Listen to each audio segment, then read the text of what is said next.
سلامونه درنو لیدونکو. زه ډاکټر نوید خپلواک یم. نن د یوې ډېرې مهمې موضوع په هکله در سره خبرې کوم.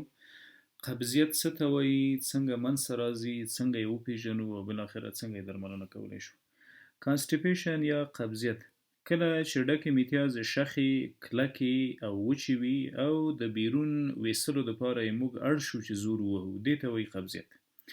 یعنی د ډکو میتیازو په تخلیه کې باید تکلیف موجود وي. مریض تشناب ته ځي، زور وهي، ډکې میتیازې په سمه توګه نه راځي.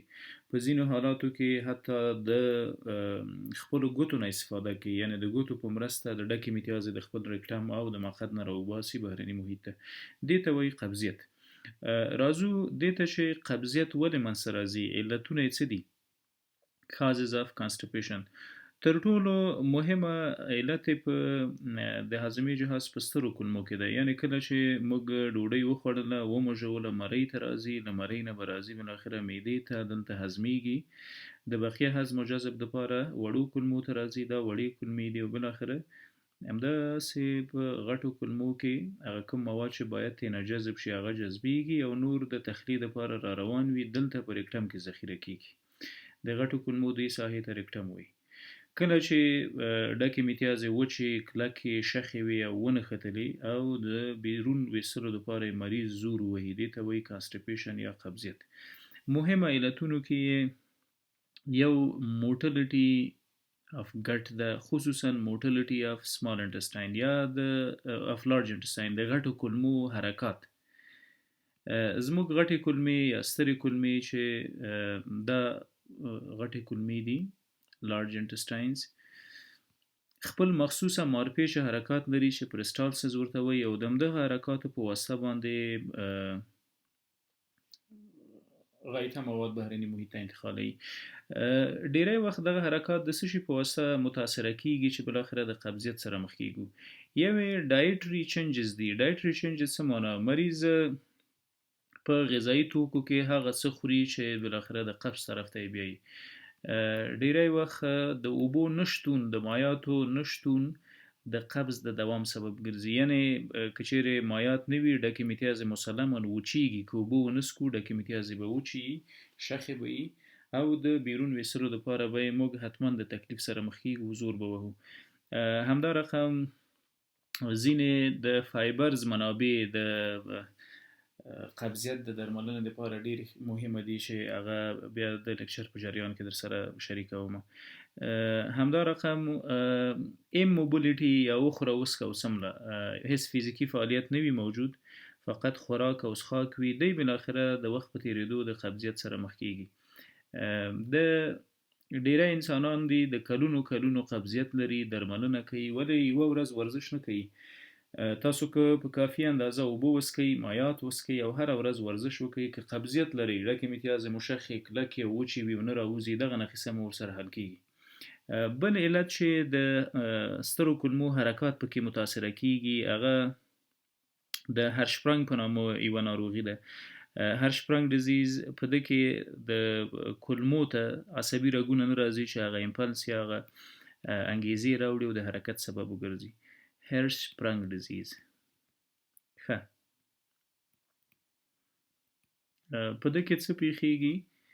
د کولمو یوه ساحه داسې تورم کوي، پړسیږي او دغه ساحه ده چې د اعصابو د خوا نه کنټرولیږي. ډکې میتیازې دلته نښلي او ډیری وخت هرشپرنګ ډیزیز په ماشومانو کې لیدل کیږي.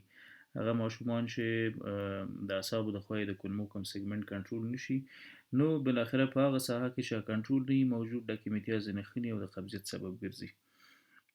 آی بی اس یا اریټیبل باول سنډروم د قبضیت سبب ګرځي. آی بی اس څه ته وایي؟ قهر، غوسه، تشویش، اندېښنې، اضطراب، ناخوالې.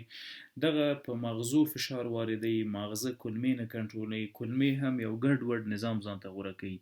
یعنی کله آی بی اس کې کانسټیپیشن یا اسهال موجود وي، اسهال هم داسې وي چې مریض بار بار تشناب ته ځي، خالي کیږي نه، لږې ډکې میتیازې وکړي، ډکې میتیازې هم نرۍ وي، د زور وهلو نه وروسته خارجیږي او د تشنابه چې بیرته راوځي نو فکر کوي چې خالي شوی نه یم. په ځینې انسانانو کې بیا ډایریا موجوده وي، اسهال موجود وي. د آی بی اس په ناروغانو کې سهار چې دی د خوبه راجګیږي چې ځي تشناب ته ګوري اسهال شوي دي. بغیر د کوم درده بغیر د کوم تکلیف نه. په ځینو کې بیا دواړه موجود وي، میکس آی بی اس هغې ته وایي، میکسډ آی بی اس، یعنی په مریض کې هم قبضیت موجود وي، هم اسهال موجود وي، کله قبض وي، کله اسهال وي، کله بیا په منځ کې جوړ وي. دا د آی بی اس د ناروغۍ نښه ده چې معمولا د رواني ستونزو د وجې پیدا کیږي.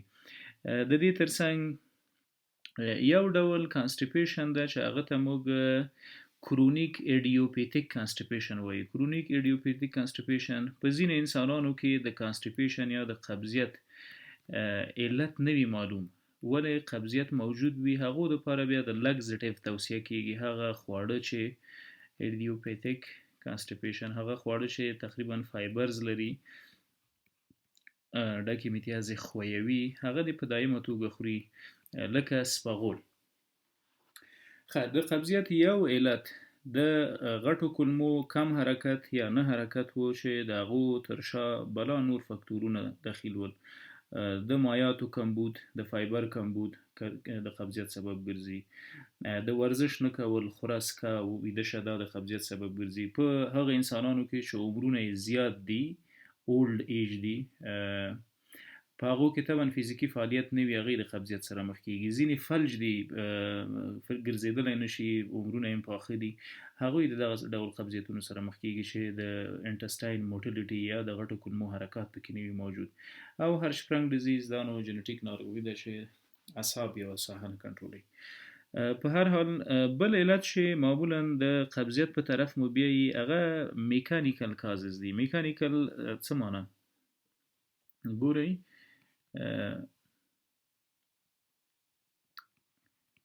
میکانیکل کازز، په میکانیکل کازز کې څه کیږي؟ د ډکو متیازو په مقابل کې یو څه حتما پراته وي. مثلا که فکر وکړو چې دا زموږ غټې کولمې دي، داسې تر مقعده پورې بالاخره پرتې دي. که چیرې په داخل د کولمه کې ټیومر موجود و، دلته یوه دانه موجوده ده، سرطاني دانه موجوده ده، ډکې متیازې راځي، دلته نه خلي او نه راتېرېږي. نو په میکانیکل کازز کې یو ټیومرز دي. ټیومرز په ټیومر کې ډیری وخت بیناین ټیومر کولی شي د قبضیت سبب وګرځي، یعنی بې خاصیته یا سلیم ټیومرز چې دا په وړو کولمو کې منځته راځي. همدا رقم پولیپونه وي، پیډنکولیټډ او نان پیډنکولیټډ پولیپس. پولیپس ته وایي دلته یو بخش د میکوزا داسې پړسېدلی وي په داخل د کولمه کې او د ډکو متیازو د راتګ مخه نیسي. دغه پولیپونه هم راځي په میکانیکل علتونو کې، یعنی په میخانیک ډول په کولمه کې د ډکو متیازو د انتقال مخه نیول کیږي.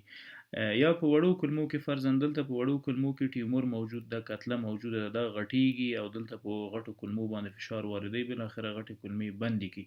چې بندې شولې دغه وضعیت ته وایي میکانیکل کاز اف کانسټیپیشن، چې ډیری وخت په سرطانونو کې موجود وي. یعنی د یو قبضیت تر شا ممکن سرطان موجود وي، ولې دته باید ورخطا نشو چې د هر قبضیت تر شا په سرطان موجود وي. سرطانونه یوازې بیا قبضیت نه جوړي، بلا ډېرې نښې نښانې هم لري.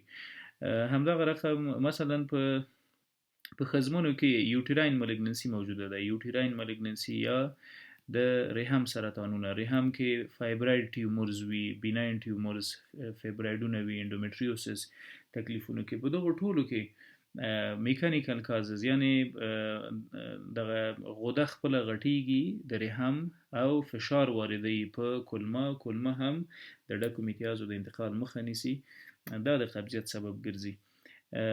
بل علت د میکانیکل ترڅنګ چې د میخانیک علت ترڅنګ چې د قبضیت سبب ګرځي په ډیری ناروغانو کې، هغه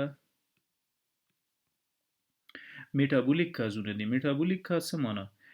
د وجود په میټابولیزم کې حتما یو تکلیف موجود ده او نه پرېږدي چې ډکې متیازې په سمه توګه تخلیه شي. په میټابولیزم کې څه ممکن دي چې وشي کولی د قبضیت سبب وګرځي؟ سمپل ډایبټیز ملایټس یا شکر ناروغي، ډي ام.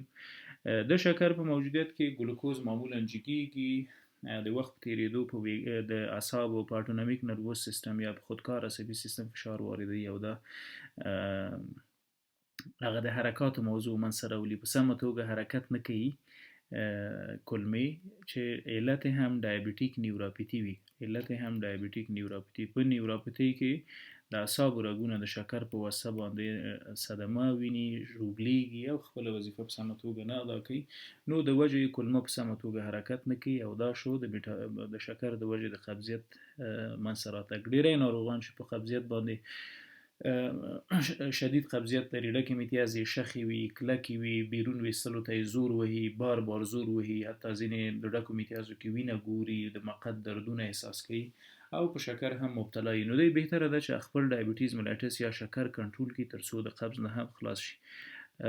د تایراید ابنارمالیټیز، تایراید کې که چیرې هارمون جګ شي هم قبضیت منځته راولي، تایراید ابنارمالیټیز، او که هارمون ټیټ شي هم قبضیت منځته راولي. ډیری وخت په تایراید کې سرطانونه موجود وي، کلسیټونین په نامه هارمون نه جوړیږي. کلسیټونین بالاخره د کلسیم د میټابولیزم ابنارمالیټیز یا د غیر نورمال حالت سبب ګرځي او دا بالاخره د قبضیت سبب ګرځیدلی شي. نو د یو قبضیت ترڅنګ د شکر په شمول یا په ګډون د تایراید هارمون هم باید مطالعه شي چې آیا د تایراید کرایسس، د تایراید جګیدل او ټیټیدل خو د قبضیت سبب نه دی ګرځیدلی. همدا رقم که زموږ په حجره کې که فرضاً دا وګورو، یوه حجره ده، په حجره کې بلا ډیر ساختمانونه نور موجود دي. یو پکې مایتوکاندریا ده، داسې یو ساختمان لري مایتوکاندریا. که دا فکر کو چې هسته ده، د خواته مایتوکاندریا وي او داسې هم خواته ګولجي اپریټس یا ګولجي باډي وي. نو که چیرې دغه مایتوکاندریا ډمیج شي په داخل د حجراتو کې، مایتوکاندریل ډمیج منځته راشي، مایتوکاندریل ډیسارډرز، په دوه کې قبضیت ډیری منځته راځي. په مایټوکانډریل ډیسارډرز کې ولې قبضیت منځته راځي؟ ځکه مایټوکانډریا د انرژي د جوړښت مرکز ده په حجراتو کې، د ای ټي پي وی ډي پي په نامه انرژي جوړوي، دغه نه جوړیږي او بالاخره د کولمو د نه حرکت د وجې قبضیت منځته راځي. د میټابولیک ډیسارډرز ترڅنګ چې د قبضیت سبب ګرځي، بل علت که د قبضیت تر شا وڅېړو چې ولې قبضیت منځته راغلی ده،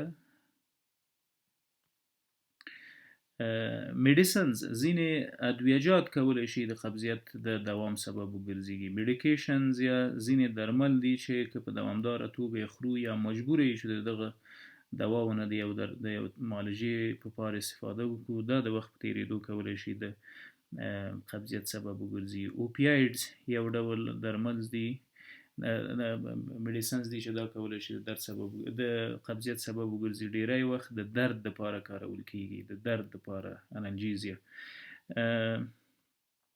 د کلسیم چینل بلاکرز په نامه ځینې میډیسنز دي، کلسیم چینل بلاکر لکه املوډیپین دي، دغه د جګ فشار د درملنې لپاره کارول کیږي، دا د قبضیت سبب ګرځي. همدارقم ځینې نور ضد د حساسیت درمل دي لکه انټي هیسټامینز. انټي هیسټامین کې سټریزین لرو، همدغه رقم رینیټیډین او فیموټیډین او سیمیټیډین دي. دا ټول کولی شي د وخت په تېرېدو د قبضیت سبب وګرځي که چیرې په های ډوز کې خورو یا په دوامداره استفاده کوو. ډایروټکس د قبضیت سبب ګرځي. ډایروټکس کوم یو دی؟ هغه درمل چې د فشار په معالجه کې، د وینې د لوړ فشار په معالجه کې او د ګردو په ناروغیو کې کارول کیږي، دا د قبضیت سبب ګرځي. د دواګانو ترڅنګ ځینې عصبي ناروغي د قبض سبب ګرځیدلی شي. هغه عصبي ناروغي چې د قبض سبب ګرځي په نیورولوژیکل منیفیسټیشنز کې یو موږ MS لرو. MS څه ته وایي؟ ملټیپل سکلیروسس په نامه یو تکلیف ده چې دا د بدن د دفاعي سیستم یوه ناقصه ده. زموږ بدن حمله کوي، د بدن په نورو دفاعي سیستم او د وجود په نورمالو حجراتو حمله کوي او بالاخره په دغه حجرات کې کولمو کې هم د حملې لاندې راځي او د قبضیت سبب ګرځي. پارکنسن ډیزیز. پارکنسن ډیزیز د اعصابو یوه ناروغي ده، په هغه کې د اعصابو نیورونونه له منځه تللي وي، نیورو ډیجنریټیو ډیسارډر ده، د قبضیت سبب ګرځي. که چیرې سپاینل کارډ انجري موجوده وي، یعنې زموږ د ملا تیر او په هغه کې موجوده شوکي نخاع صدمه وویني، ژوبله شي، نو د کولمو کنټرول پکې بیا نه کیږي، کولمې په سمه توګه حرکت نه کوي، دا د قبضیت سبب ګرځیدلی شي. همدارقم مکس کونیکټیو ټیشو ډیسارډرز، دا د قبضیت سبب ګرځیدلی شي. په ټوله کې د قبضیت د منځته راتګ تر شا باید علت وګورو چې کوم علت ده د قبض د دوام لپاره هغه باید معالجه کړو. ولې زموږ په ټولنه کې تر کومه ځایه چې ما مریضان مطالعه کړي دي ډیری وخت سمپل د اوبو نه څښل د قبضیت د دوام سبب ګرځي. اوبه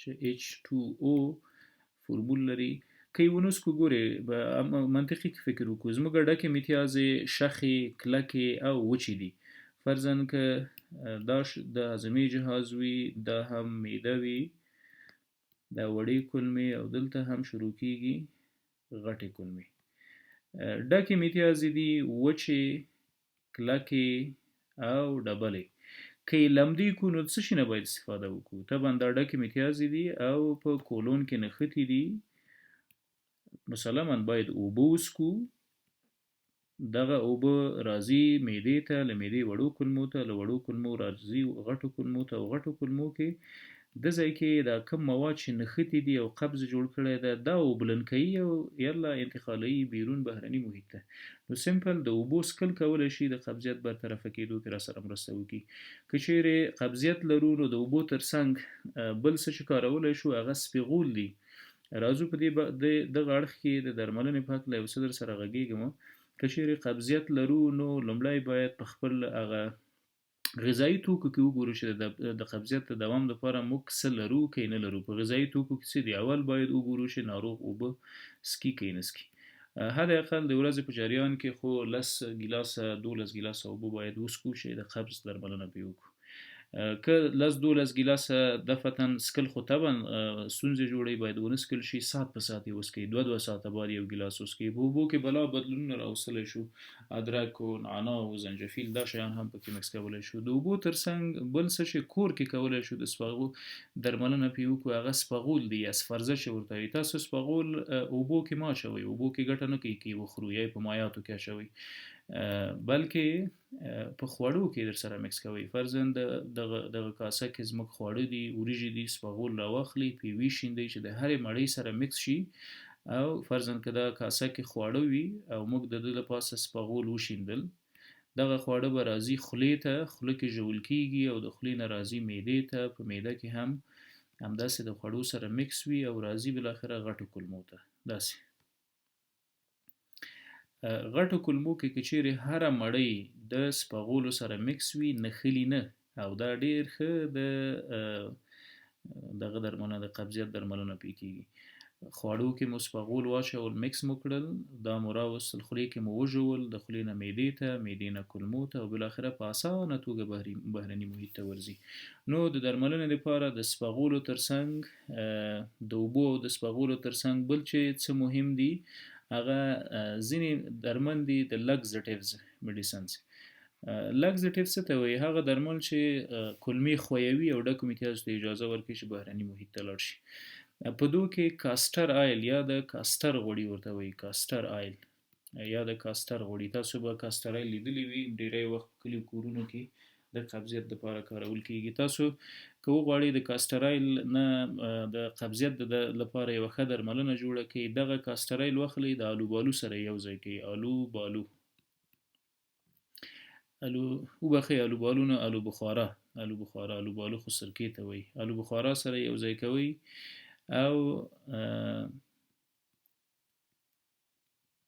د یو څو ورځو دپاره یې ساتئ در سره کولی شئ د همدغو دپاره ورځ کې یو قاشوغه 2 قاشوغه وڅکئ او قبضیت مو پرې برطرفه کوي د کاستر آیل ترڅنګ د الو بخارا نه هم کولی شئ استفاده وکړو ځینې میډیسنز یا درمل موجود دي چې هغه کولی شو د ډاکټر د نظارت لاندې د قبض د درملنې لپاره استفاده کړو ځینې سپازمولیډکس میډیسنز دي سپازمولیډکس میډیسن هغه چې د کولمو د نه حرکت له وجې د قبضیت درملنه کوي لکه میباورین او ډروټاویرین سپازمولیډکس ځینې دي پروکینیټک میډیسنز پروکینیټک چې ډیری وخت د خودکار عصبي سیستم یا اټونومیک نروس سیستم په واسطه کنټرول شوي ځایونه که چیرې شخ پاتې وي هغه کولی شي د پروکینیټک په واسطه حرکت وکړي لکه ډامپریډان دي ایټوپراید د لیوسلپرایډز دي د دې ټولو ترڅنګ که چیرې د قبضیت علت معلومې ناروغۍ وي میټابولیک ډیزیزز وي لکه شکر د شکر